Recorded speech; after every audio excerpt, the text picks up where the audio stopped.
Well, good morning, everybody. Got the right shirt on today. Have I done a video about front brakes on a Jeep Patriot? I imagine I probably have. Have I done one lately? No. So guess what? It's my mother-in-law's 2012 Patriot, and it needs front brakes. So let's get her done.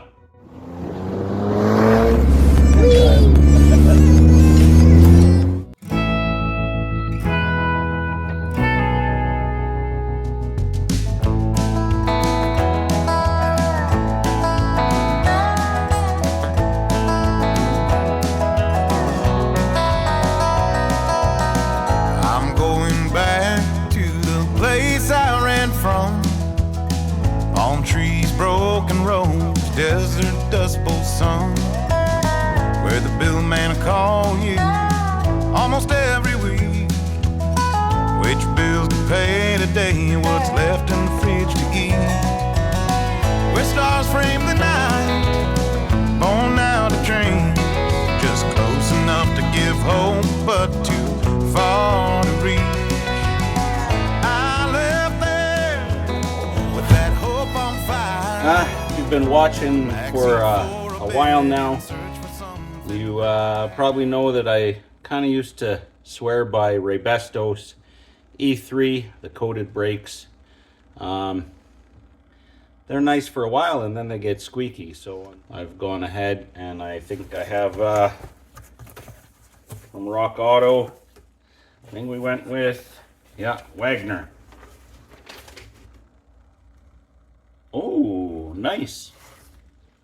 Canadian car, the Monarch. Not quite a Mercury. Not quite a Ford. It's its own thing. Actually, it's not even, some people call them Mercury Monarch. But at that time, Monarch was its own sub-brand.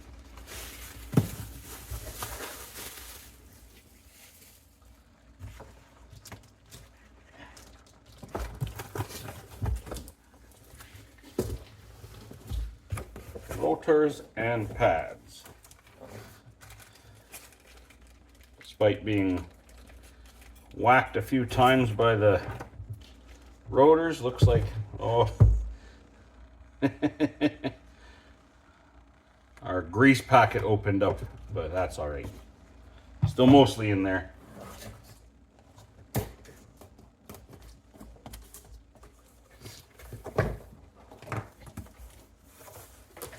These do have painted centers, so they'll be less prone to corrosion.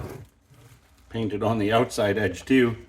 But we do have to make sure anytime you're putting rotors on, they put a anti-rust oil on there.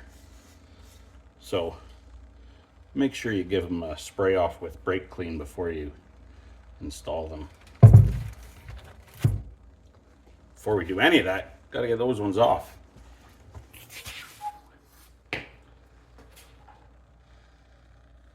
far as brake jobs go, I mean, this is one of the easier ones you can do. You're gonna need a few tools, but not a ton. You're gonna need 14 millimeter and 18 millimeter sockets and some way to turn them, whether that's a ratchet. They're gonna be fairly tight, so hopefully 1/2 inch drive, or if you're lucky, I mean, I'm just gonna use an impact because I got one. But you don't need one. You can do it with hand tools. They're just tight, especially the 18 millimeter for the caliper mounting bracket bolts, which you'll have to remove to get the rotor off. And you're gonna need some kind of you can do it by hand, but it's nice to have a clamp of some kind, whether it's a C-clamp or a bar clamp, or you can buy a dedicated tool to push the piston back into the caliper so that we can get the new pads in. A screwdriver to get the various little not shims, like the little hardware clips out of the caliper bracket. A torque wrench for reassembly, and hopefully some Loctite, or you can steal your son's glue stick. I'm kidding, this is Loctite 242 in a, actually it's not, I don't think it's, I don't know, I can't read the label anymore. Anyway, it's the blue stuff. And I like it in this tube. It's pretty convenient. Doesn't get all over the place. And it's handy to have a bit of wire, whether it's coat hanger wire or I've got some steel wire here, just for the purpose of tying up the caliper while we're working. You don't want it hanging on the brake hose. So that's about it. It's really all you need. I'm going to, once we're done, I'm going to basically suck the fluid out of the reservoir as much as I can and replace it with fresh fluid. Not so much a full brake flush. I mean, hey, how many people actually flush their brake fluid? Like, not many, right? We're all guilty of it. You just don't think about it. You think of your oil changes, maybe transmission, but brake fluid, we never think of it. So when I do brakes, I like to just do a partial replacement of the fluid in the reservoir, because that's gonna basically do 80% of the fluid. And as you apply the brakes and release, it's gonna mix with the old stuff and eventually get the new stuff down into the, you know, newer mix down into the pistons and calipers and everywhere else. So I don't lose a lot of sleep over it. It's more than most people do. Anyway, enough yakking. Let's get cracking. I was just going to use my stool there, but it's still a little bit too high to really get at this. So I got my polar bear kneeling pad. Polar bear is great when you buy one. Some of the proceeds go to help polar bears. Who doesn't love polar bears? These bolts are a little bit rust encrusted, so they're hard to get a socket on.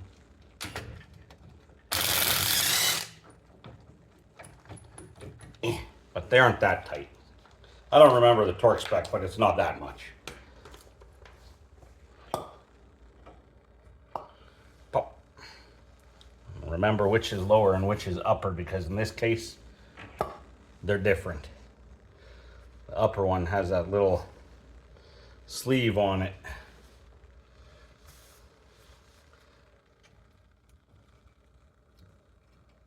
Pre-crush that down a little bit. There's our caliper. Stay there for now. Sometimes I try to be lazy and not do this, and inevitably the caliper falls down. And I haven't had any bad luck with damaging a hose yet, but that run can only last so long. And now you can see our rather stuck. Wow, very stuck. That pad's not bad. This one's definitely at the end of its life and very stuck. Wow. Okay.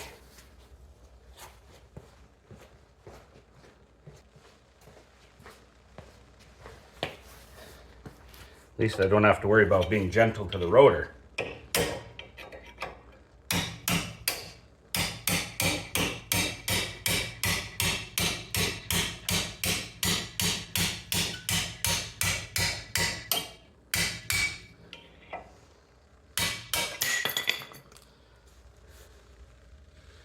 That is one funny worn pad because it was stuck, and that has worn the rotor to match, which is loose now. That's cool. Yeah, these are the Rebestos Element 3 brakes again. Wearing funny. So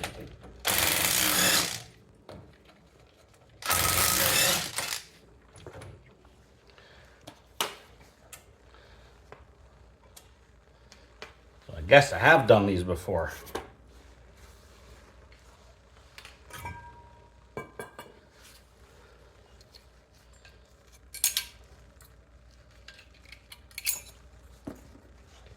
Clips.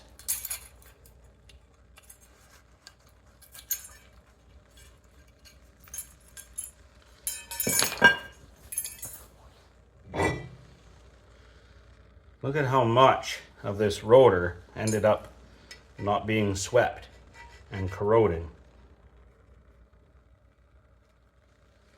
It's really weird. I don't know if it's a fault in the rotor or the pads, or I don't know. Not too impressive.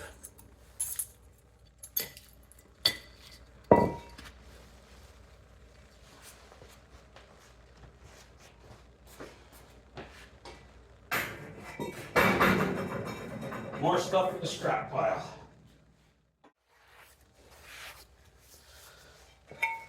All right, nice clean shiny rotor, no oil on it. You don't want that going on your brake shoes, your brake pads. Obvious reasons. Lubricating brakes, not a good idea.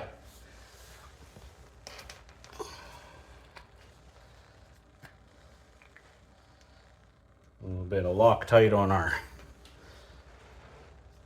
caliper bracket mounting bolts, and we'll prep the bracket too with the pads, I think. Not that there's a lot of prep to do. I've just taken a wire brush and just brushed away a little bit at the gunk where the hardware is going to sit.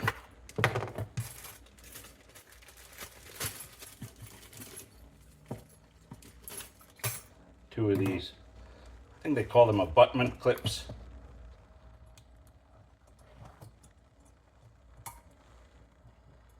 Snap, snap. They really kind of only go on one way, so you can't really mess it up. Not without trying really hard anyway. If you have to try hard, you're probably doing it wrong. And there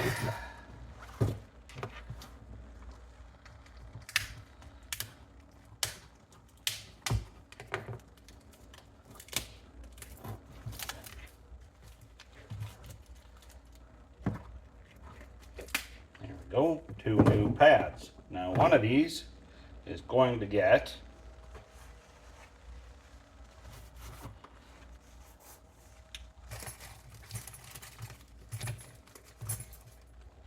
a squealer clip.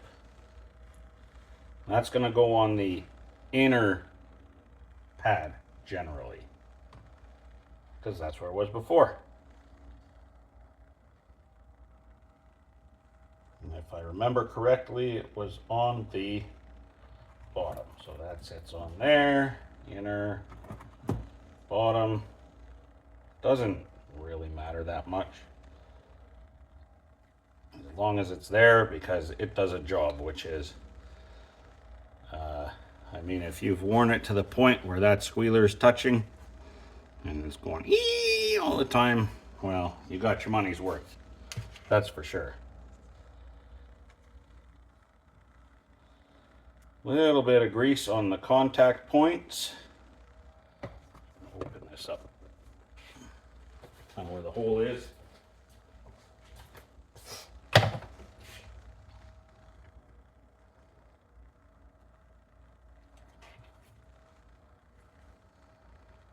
For obvious reasons, not a lot.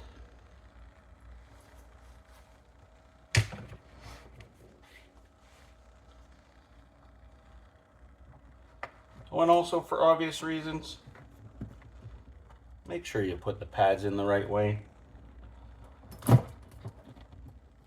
Seen plenty of episodes of Just Rolled In where people have forgotten that very critical step.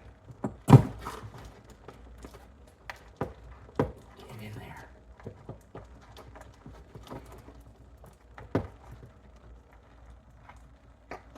Sometimes you gotta find just the right angle to get these in. There we go.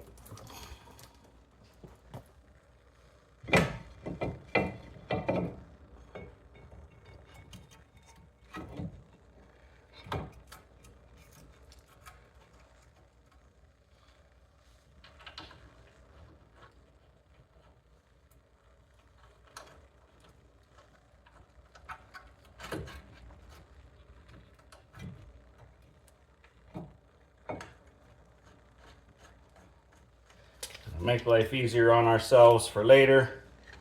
We're just gonna squish these fellas up against the rotor.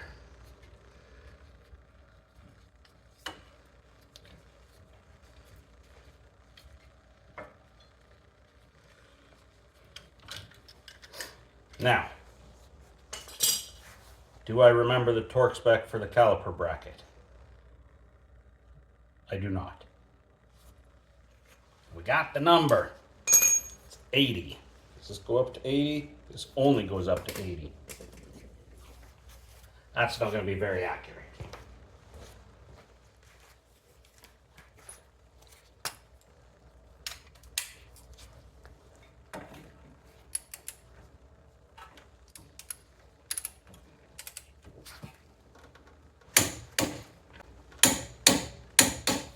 I read somewhere somebody complaining that these love to round off at 80. I think they're probably using a 19mm socket on there. Now we'll retract our caliper. How are we going to do that? Probably this way. Piston, I should say.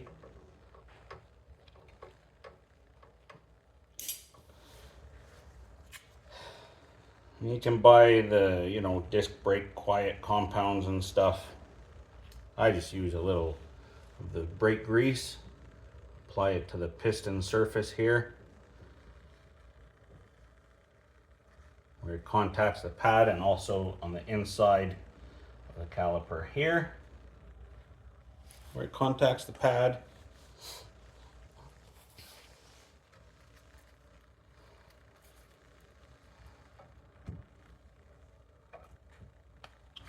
Set it in place. Make sure the boots are tucked in. It's not the worst idea to get a little bit of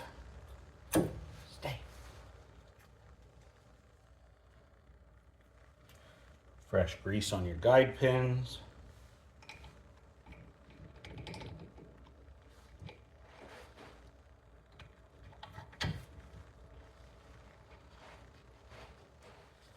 And these get torqued to 32.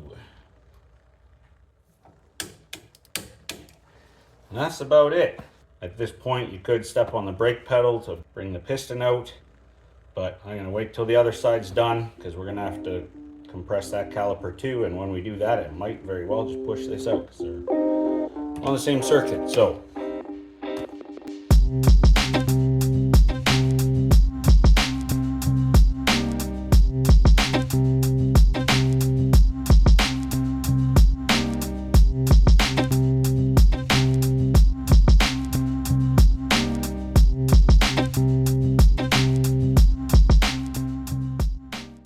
got the left rotor off. That's the outside. That's the inside. It's less than half of the surface still functioning. This other half is totally rusted and pitted.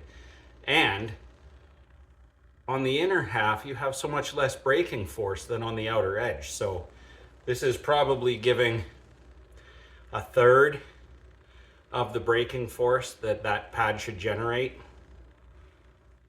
Pretty disappointing. I mean, I used to have a lot of faith in Rebestos, but this is now 3 sets of E3 brakes that have gone south. Not good.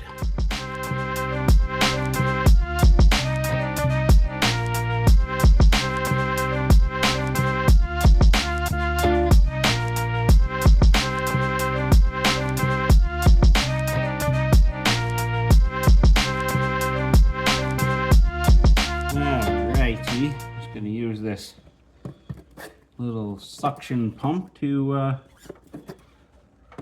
remove as much of this fluid as I can.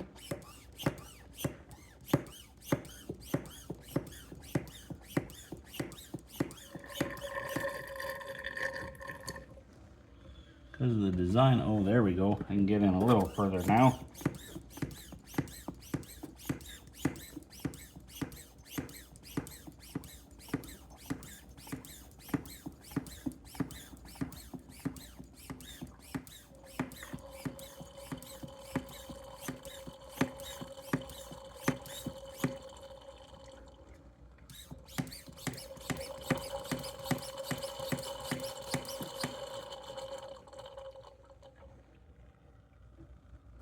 That's the majority of it.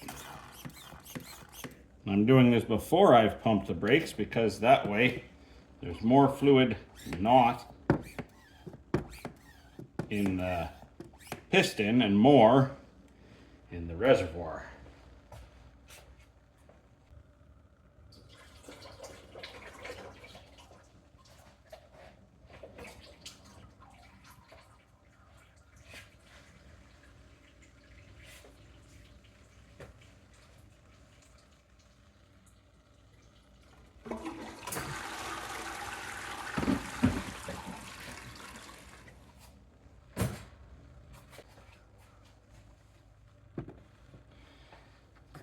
Okay, this being a very basic vehicle, just uses .3. The usual brake fluid precautions apply though. Don't get it on things you like, especially things that are painted, because brake fluid doesn't like the things you like.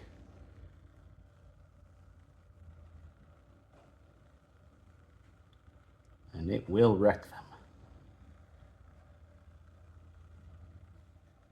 Not quite yet. Very close.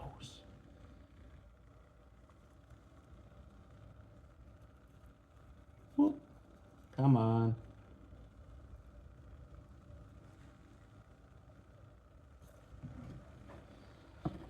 There we go. That is going to clean the paint off my shop floor.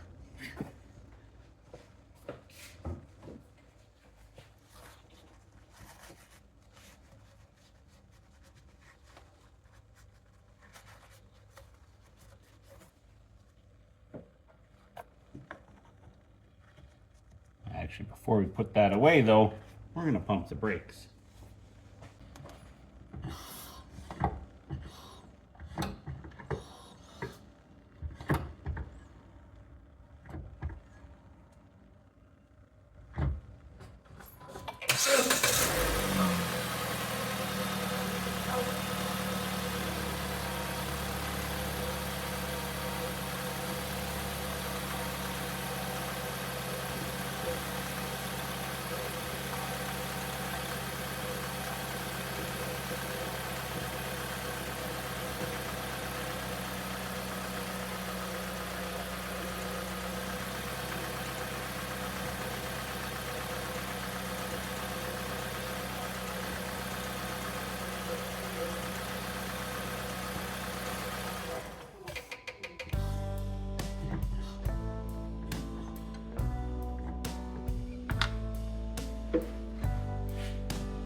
Hard to believe that all of this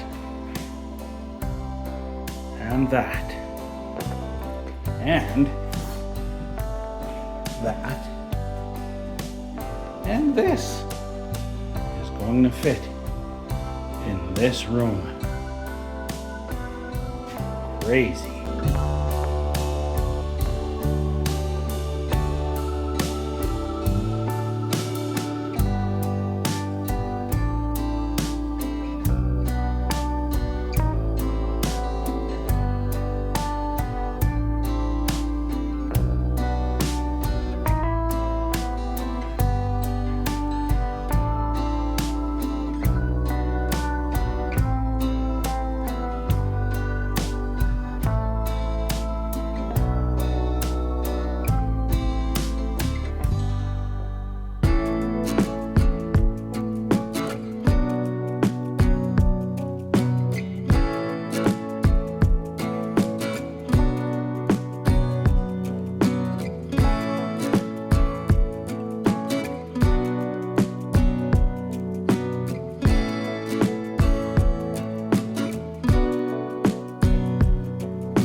next time, keep it in a litter box.